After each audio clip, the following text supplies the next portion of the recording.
జగిత్యాల నుంచి సందీప్ ఒకవైపు ముఖ్యమంత్రి మాట్లాడే మాటలన్నీ అబద్ధం.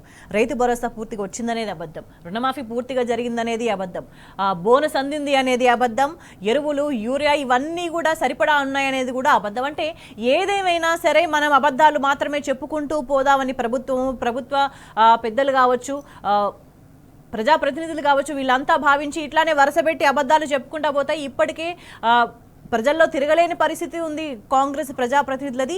కానీ ఇంకా ఇటువంటి అబద్ధాలు చెప్తా ఉంటే వాటిని ప్రజలు సహించే పరిస్థితి కనిపిస్తుందా? ఈ అబద్ధాలని కొనసాగించే పరిస్థితి కనిపిస్తోందా? ఖచ్చితంగా మనము గత నెల రోజులుగా చూస్తున్నాం. జగిత్యాల జిల్లా వ్యాప్తంగా కూడా ఇప్పటికే కలెక్టరేట్కు కలెక్టర్ దగ్గరికి ప్రజావాణిలో ఫిర్యాదు చేసినటువంటి రైతుల సంఖ్య దాదాపు 1000 మందికి పైగా దాటింది. ఎందుకంటే రుణమాఫీ కాలేదు, రైతు భరోసా లేదు, అధికారుల చుట్టూ తిరిగినా కూడా ప్రయోజనం లేదు, వ్యవసాయ శాఖ అధికారుల చుట్టూ వెళ్ళి తమ రైతు రుణమాఫీ ఏది, తమ రైతు భరోసా ఏది, తమకు బోనస్ ఏది అని అన్నా కూడా సమాధానం లేనటువంటి పరిస్థితి. ముఖ్యమంత్రి మాటలు నమ్మినటువంటి అనేక మంది రైతులు జగిత్యాల జిల్లాలోనే సన్న వడ్లు పండించినటువంటి పరిస్థితి. అయినప్పటికీ కూడా వారికి బోనస్ రాలేదు. గడిచిన సోమవారం రోజు దాదాపు జగిత్యాల జిల్లా కలెక్టరేట్కు ధర్మపురి నుంచి దమ్మన్నపేట గ్రామం నుంచి దాదాపు 60 మందికి పైగా రైతులు ఫోన్ నెంబర్తో సహా సంతకాలు పెట్టి మరి కలెక్టర్కు ఫిర్యాదు చేశారు. తమకు రుణమాఫీ ఎందుకు కాలేదు, తమకు ఈ బోనస్ ఏది, సన్న బియ్యం పండించినటువంటి తమ పరిస్థితి ఇంతేనా అంటూ వారంతా కూడా కలెక్టర్కు ఫిర్యాదు చేయగా కలెక్టర్ తాము ఉన్నతాధికారులకు పై స్థాయిలో నివేదిస్తాం, ప్రభుత్వానికి నివేదిక పంపిస్తామని చెప్పారే తప్ప ఇప్పటి వరకు క్షేత్రస్థాయిలో ఎవరికి రూపాయి ప్రయోజనం కూడా జరగలేదు. మరోవైపు ఇటు యూరియా కొరత జగిత్యాల జిల్లా వ్యాప్తంగా తీవ్రంగా వేధిస్తోంది. జగిత్యాలలోని ఇటు కోరుట్ల ధర్మారం ప్యాక్స్ పరిధిలో, అలాగే ఇటు మల్లాపూర్ ఇబ్రహీంపట్నంతో పాటు కొరుట్ల పట్టణం, అలాగే ఇటు జగిత్యాలలో ఉన్నటువంటి జగిత్యాల పట్టణ పిఏసిఎస్, అలాగే కల్లెడ ఈ ప్రాంతంలో ఉన్నటువంటిది, అలాగే నూకపల్లి మల్యాల మండలు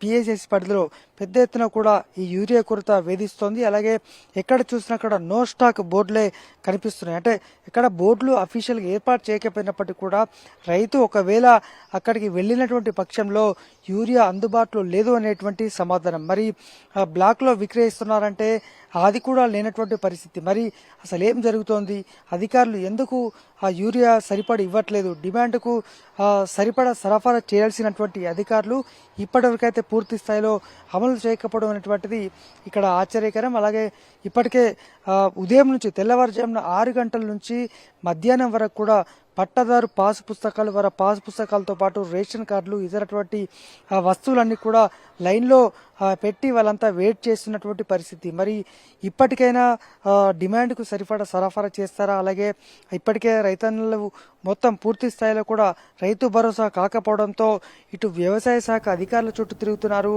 జిల్లా కలెక్టర్ను ఆశ్రయిస్తున్నారు. అయినప్పటికీ కూడా బ్యాంకుల వద్దకు వెళ్తున్నారు, బ్యాంకు వద్దకు వెళ్తే అధికారుల పేరు చెప్తున్నారు, అధికారుల దగ్గరికి వెళ్తే బ్యాంకుల పేర్లు చెప్తున్నారు. ఇద్దరి వద్దకు వెళ్ళి పరిష్కారం అవుతుందనే లోపే జిల్లా కలెక్టర్ను కలవాల్సిందిగా ఇటు వాళ్ళు సూచిస్తున్నారు. కలెక్టర్ దగ్గరికి వెళ్తే ప్రభుత్వానికి నివేదిస్తామని చెప్తున్నారు. మరి ఇంత దారుణమైనటువంటి సిచ్యువేషన్ ఇవాళ రాష్ట్ర వ్యాప్తంగా నెలకొన్నప్పటికీ జగిత్యాల జిల్లాలో మాత్రం ఇది తీవ్రంగా ఉంది. ఇప్పటికే ఒక్కసారి రైతన్నలు పెద్ద ఎత్తున కూడా రోడ్డెక్కారు.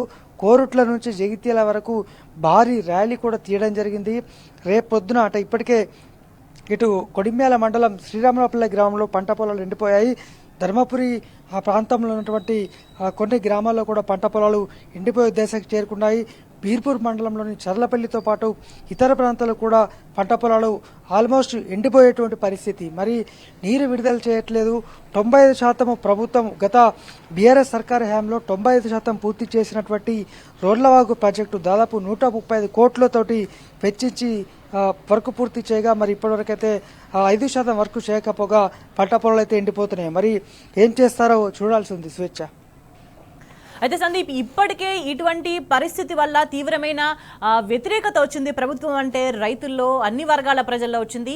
సో ఇప్పుడు రోజు రోజుకి పరిస్థితులు మరింత దారుణంగా అవుతున్న తరుణంలో ఈ తీవ్రమైన వ్యతిరేకతను ప్రజల నుంచి, రైతుల నుంచి ఒక తిరుగుబాటును ఎదుర్కోక తప్పదు ప్రభుత్వం అని భావించాలా అల్టిమేట్గా?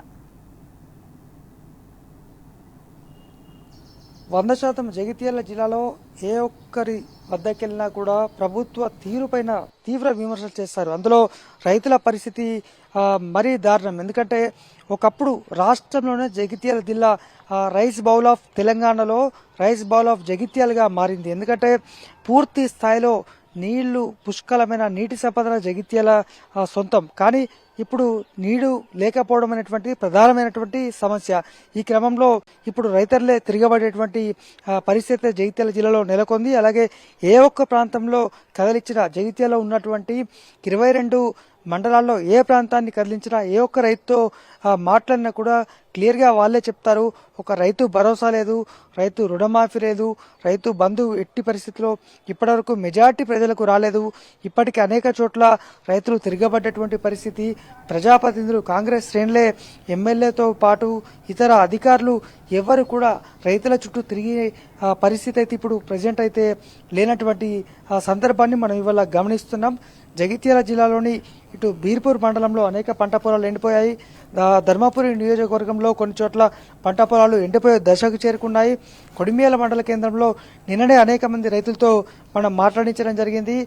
స్థానిక అక్కడ ఉన్నటువంటి మాజీ ఎమ్మెల్యే సుంకె రవిశంకర్ కూడా క్షేత్రస్థాయిలో రైతులతో మాట్లాడారు. అక్కడికి వెళ్ళినటువంటి సందర్భంలో రైతుల నేరుగా తాము ఈ 10 ఏళ్లలో ఎప్పుడు కూడా ఈ సిచ్యువేషన్ ఎదుర్కోలేదు. అలాగే ఇప్పుడు ఒక్క రైతు బావిలో పూర్తి స్థాయిలో కూడా అంటే 4 లక్షల రూపాయలు వెచ్చించి క్రేన్ సహాయంతో పూడిక తీస్తున్నటువంటి సందర్భాన్ని ఇవాళ మనం చూస్తున్నాం. మరి ఆనాటి రోజులే మరొకసారి ఈ రేవంత్ రెడ్డి గుర్తు చేస్తున్నట్టే మనకు తెలుస్తోంది. స్వేచ్ఛ.